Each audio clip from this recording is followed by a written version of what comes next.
Moi boas, a diferencia do que se suele facer habitualmente, que é facer unha presentación e falar do que imos a facer en esta ocasión, vamos a facer ao revés, vai a ser explicar a experiencia que tivemos hoxe, que para min foi unha experiencia maravillosa, que vos recomendo que nos sigades. Vamos a subir vídeos seguramente en YouTube, igual todo xunto, pero despois iremos subindo diferentes puntos de interese que vimos.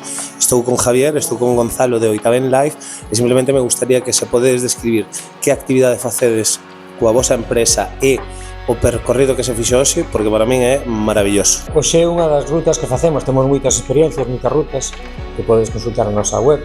E hoxe o que chamamos a ruta do Suído, vale? É unha ruta que comeza en Fornelos e recorre todo o que é a nosa montaña, a zona do Suído, facendo unha especie de seguimento do que era o camiño dos arrieiros, non? Contando un pouco a historia, tanto a nivel, de cultura, como tamén a zona natural, a fauna, a flora que temos alrededor, a zona tamén da parte, como miramos, dos chouzos, non? Que é unha parte moi importantísima da nosa serra, porque aí durante moitos séculos se viviu do gando, creo que son cousas que aportan moito valor e nos fan tamén, creo que, apreciar máis e querer máis o que temos aquí no noso contorno, non?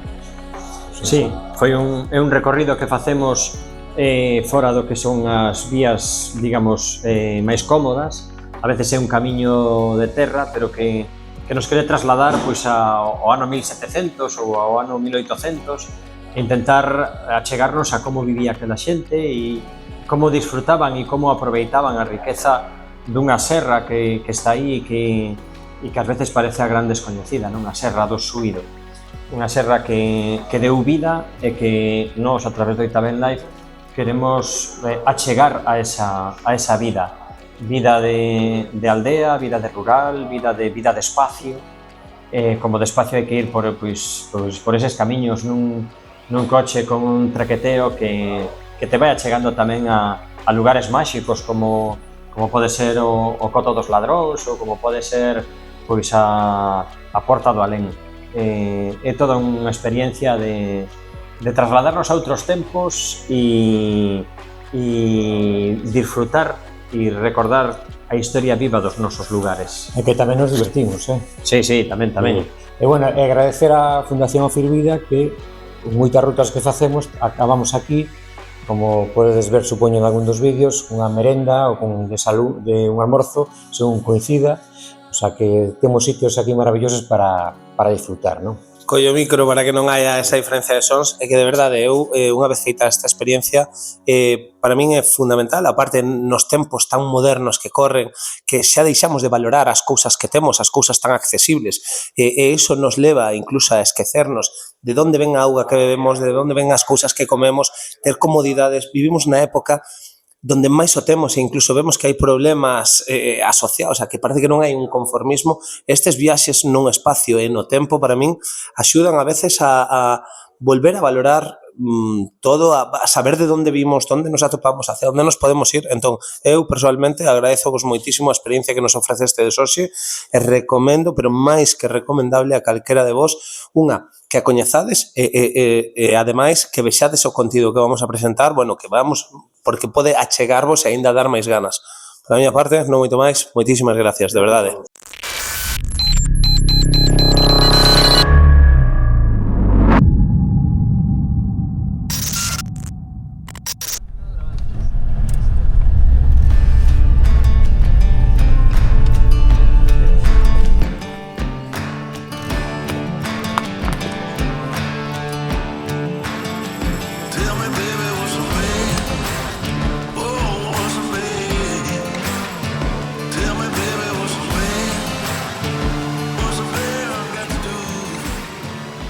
Atopámonos agora mesmo na Ponte de Anceu, estou con Gonzalo de Oitaben Live. E que nos podes decir? Porque o que estabas contando me parece super interesante. Pois nada, estamos ante unha das mellores pontes da provincia de Pontevedra, probablemente a terceira mellor ponte, despois de Ponte Sampaio e da Ramallosa. A importancia desta ponte era porque era vía de servicio do Camiño dos Arrieiros e era o lugar por onde se trasladaba sobre todo o viño do Ribeiro desde tanto Ribeiro Alto como Ribeiro Baixo a Pontevedra, que era o gran porto desde onde se comercializaba ese viño. Aquí está esta ponte que non era só para servicio local, sino que era para ese gran por ese gran camiño de arrieiros, que tuvo unha historia curiosa da ponte, que se construye en 2 etapas. Na primeira faise a parte de Verducido e faise un arco e medio e o resto queda sin construir, e así permanece casi 100 e algo de anos, hasta que en 1830 sí que xa se ten rematada a ponte por completo do que un lado co outro. E o gran servicio desta ponte era o servicio aos arrieiros. De feito, en Verducido chegou a haber 14 pousadas para descanso dos arrieiros, tanto cando iban cara ao Ribeiro como cando viñan do Ribeiro para aquí. A grandeza desta ponte está porque foi o gran servicio, a gran vía de saída do viño do Ribeiro para o porto de Pontevedra, e desde aí se servía para o resto do país. Data? De que data falaus? A ponte está rematada no 1830. No catálogo de pontes de 1835 ainda non figuraba rematada, pero sí que xa estaba rematada. Empezarase a construir en 1700 e pico. Tardouse casi 100 anos en facer a construcción completa e acaba de restaurarse este ano 2026, 2025, e a verdade é que queda unha ponte con moito gusto. Moi chula, moi chula.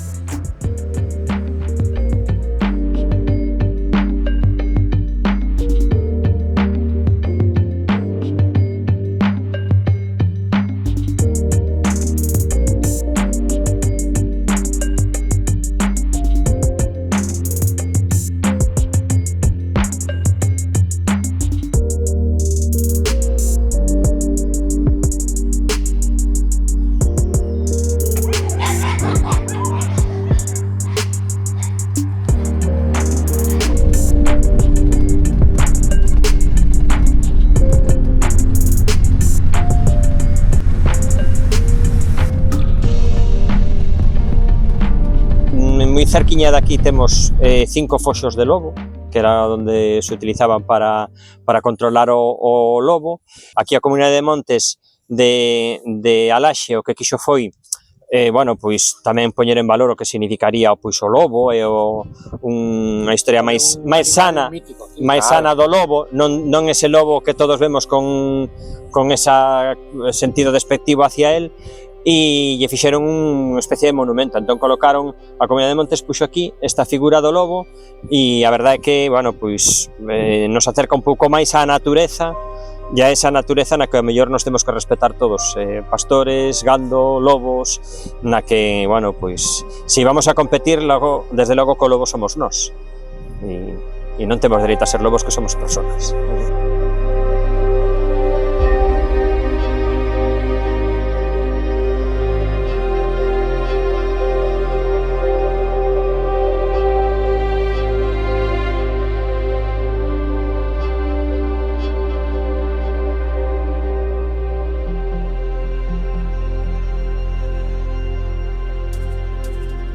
Mensaxe importantísima para a xente da área metropolitana de Vigo. Por que é fundamental protexer a Serra do Suído?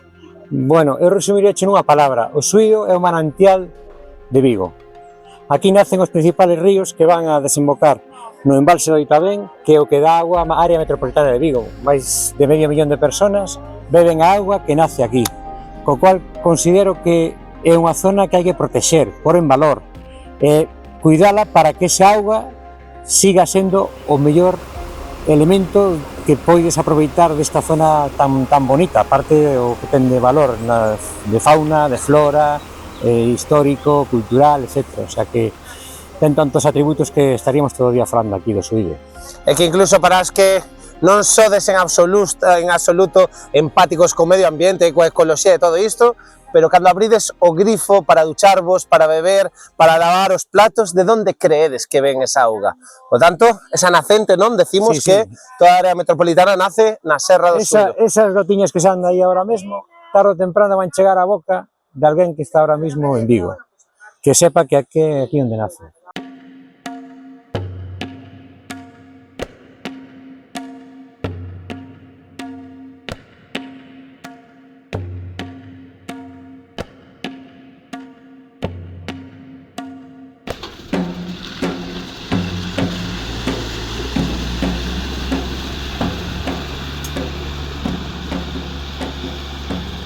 Onde nos atopamos agora mesmo e que importancia tiña este lugar? Aquí estamos nos chozos do Corral do Porto. Os chozos son un espacio que utilizaban os pastores para acubillarse eles, pero sobre todo acubillar ao gando máis novo, aos terneros recén nacidos, aos cabritos recén nacidos, e o que facían eran unhas construcións de pedra moi básica, con estrutura de pedra seca, é dicir, sin ningún tipo de cemento, ni ningún tipo de argamasa, e se facían estas construcións tapadas con propia pedra, e por enriba desa pedra levaba terra dali da turbeira, porque era unha maneira de climatizar o espacio. No inverno daba calor, mantiña o calor, e no verán esa terra dáballe frescura. Ainda ahora se pode ver enriba de algúns destes terróns que se utilizaba. E aquí era onde os pastores gardaban ese rebaño de crías, cando eles salían co resto do gando a pastorear ao monte. E era importante para telo gardado que o lobo non o pudera atacar. E aquí era onde se gardaban de día, e de noite se traían as vacas ou os becerros para alimentar a eses cabritos, porque estes chozos sí que lle chaman chozos cabriteiros porque son moi baixiños. Entón, probablemente, aquí se gardaba moito máis cabrito que becerro. O becerro probablemente estaba máis solto porque as vacas, cando son unha manada e están xuntas, o lobo non as ataca, porque non é capaz de entrar. E as vacas son suficientemente capaces de defenderse do lobo. Non se defende se é unha vaca sola, pero sendo así un grupo de vacas sí que se defende. Estes son os chozos. Dato curiosísimo, que me parece, bueno, en primeiro lugar, de que data como o último rexistro falabas, en torno a 1700? Sí, en torno a 1700. Fixose un estudio con outros chozos de aquí do lado, en Estacas e os de Casariños, e deu o estudio deu que estuveron usados en torno a 1700, estaban en uso, no 1700. E aquí, nesta zona, chegou a vir 17.000 cabezas de gando. Claro, 17.000 cabezas de gando, esos son moitos terneros, moitos cabritos, e necesitaban moitos espacios destes. É que igual escoitase o número de 17.000, o sea, eu, cando vas por aí, imaginadevos que vades a Asturias ou en Galicia, cando vedes rebaños de que 100 ou 200 xa é unha burrada, xa me parecen moitísimas, 17.000 cabezas, é unha auténtica locura, por saber un pouco de quen son esas cabezas. Sabemos que son 17.000 cabezas de gando porque hai un pleito entre Sotomayor e Villasobroso, un pleito que o que querían era os dous querer ter dereito sobre este terreno, e como estaban enfrentados, Villasobroso cedera o uso do seu espacio aquí arriba no Suído a Portugal, para que de Portugal viñeran 17.000 cabezas de gando. É dicir, se viñan 17.000 de Portugal, pois probablemente do condado de Sotomayor virían outro bo feixe, máis as daqui dos veciños, con lo cual isto sería un espacio de actividade de pastoreo industrial, inmensa. Todo isto que hoxe vemos, pois que parece que non hai máis que monte, detrás o que había era unha actividade de pastoreo e de ganadería xigantesco. Cuidado, quen podrían ser os propietarios en este caso? Entendo que mellor algo de nobleza ou así, non? Probablemente a nobleza, os nobles portugueses, que eran os que tiñan, os que lle compraran os dereitos ao condado de Villasobroso.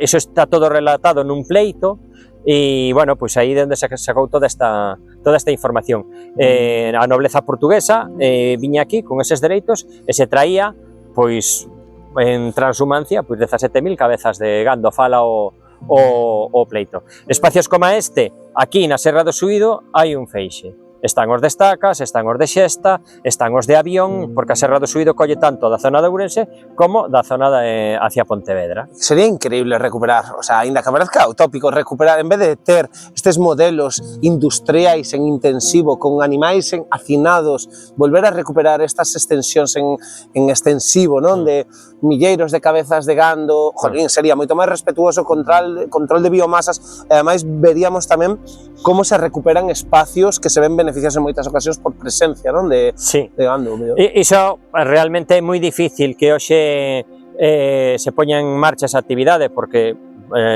requiere moitísimo atrevemento, pero sí que non nos podemos permitir olvidarnos desa parte da historia. Sí que é importante pois recuperar estes espacios, coidalos, e é de agradecer pois a labor das comunidades de montes, pois por exemplo a comunidade de montes de Alaxe, que fixo o increíble por recuperar estes espacios que hoxe temos aquí. Ao mellor nalgún momento sí que pode ser pois para a ganadería, pode ser unha ganadería pois máis asumible, pero é complicado porque o despoboamento do rural está aí, aquí se quedan persoas moi maiores, hoxe en día buscamos outro tipo de traballo, pero sí que ao menos non perder a historia destes espacios.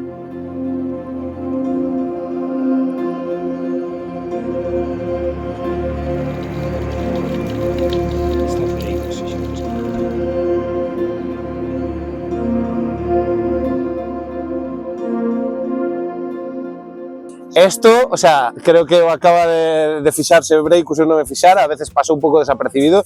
Non sei se vos dades conta deste pedazo de tronco, isto é unha xesta, non? O Sí, sea, esta é unha xesta. Pero por que se deixou, o sea, esta en concreto? Porque parecía algo increíble, pero... Esta xesta se deixou aquí, bueno, iso comentaron nos da Comunidade de Montes de Alaxe, en recordo de como estaba isto. Isto fai pouco máis de 10 anos, estaba todo cuberto, todo tapado, aquí non se sabía o que había, con xestas deste tamaño.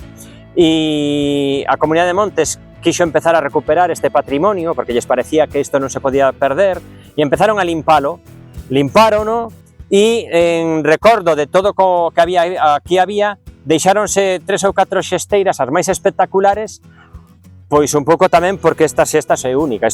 O tamaño desta xesta non se topa en casi ningún sitio. Isto é, para min, xesta senlleira, Sí, o sea, isto hai que facer o rexistro de arbustos senlleiros, Sí. porque se fala de árbores que, non sei, non quero dicir centenario, pero é que non estamos falando de que, claro, a xente que non entenda tampouco de especies, igual ve un diámetro que di, "Buah, vexo árbores deste tamaño", claro, pero que xestas deste diámetro... O tamaño normal dunha xesta é este. E xa é unha xesta Esa é unha boa xesta. Xa é unha xesta bella. E claro, é que pase de este diámetro a este non vai tan rápido como un árbol, o sea, o crecemento é máis progresivo, é que é unha animalada. Unha animalada é xesta. E quedou como un pouco como signo tamén de todo o que aquí había de, bueno, pois de esquecemento, porque é unha actividade que se esqueceu e quedou aquí e deixaron a xesta aquí. Xesta senlleira.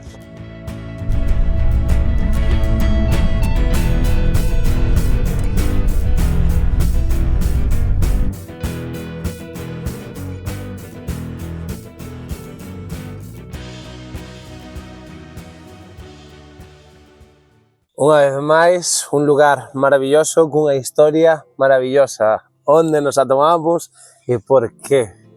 Atopámonos en Fírbeda, nunha casa moi especial.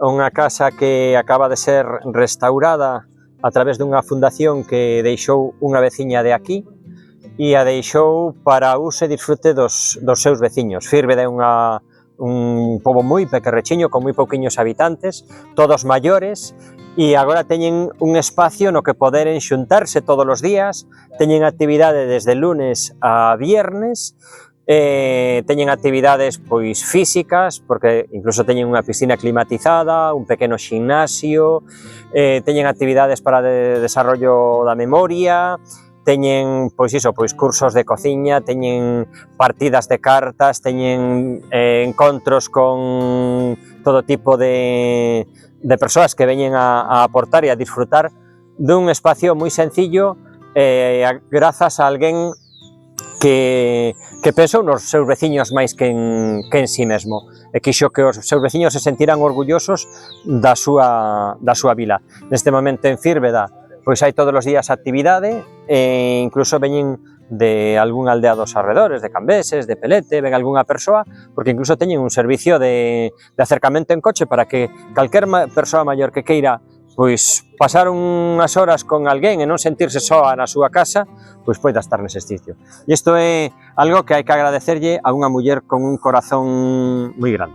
É que increíble, o sea, mira, ven como vai a estar grabando, simplemente para verlo, o que está contando, onde nos atopamos, as vistas que hai, o que nos estaba falando ahora mesmo deste espacio que ten un gimnasio con piscina climatizada, e que, mira isto, para que vexe a xente, estamos falando iso, non? O que diste de que unha muller coa súa riqueza que podía, pois bueno, fundilo en outras cousas e ao final está pensando nos seus veciños. A grandeza para min é iso. Unha muller con un corazón tremenda. A verdadeira riqueza. Ese é o legado que podes deixar da vida. Un legado como este, pois topalo nunha aldea de rural, en un mundo como o noso, no que cada un vai para sí, que só se preocupa de sí, que só se preocupa de ter e máis ter, é moi difícil. E a verdade que é un legado impresionante. É impresionante. Maravilloso. É unha fundación que bueno, pois os veciños daqui se sinten super orgullosos e a verdade que é un agradecemento poder dispoñer dun espacio así para uso e disfrute e para sentirte, cando xa chegas á etapa final da túa vida, sentirte tamén pois nun lugar acolledor, en un lugar no que calquer persona que ven de fora queda asombrado.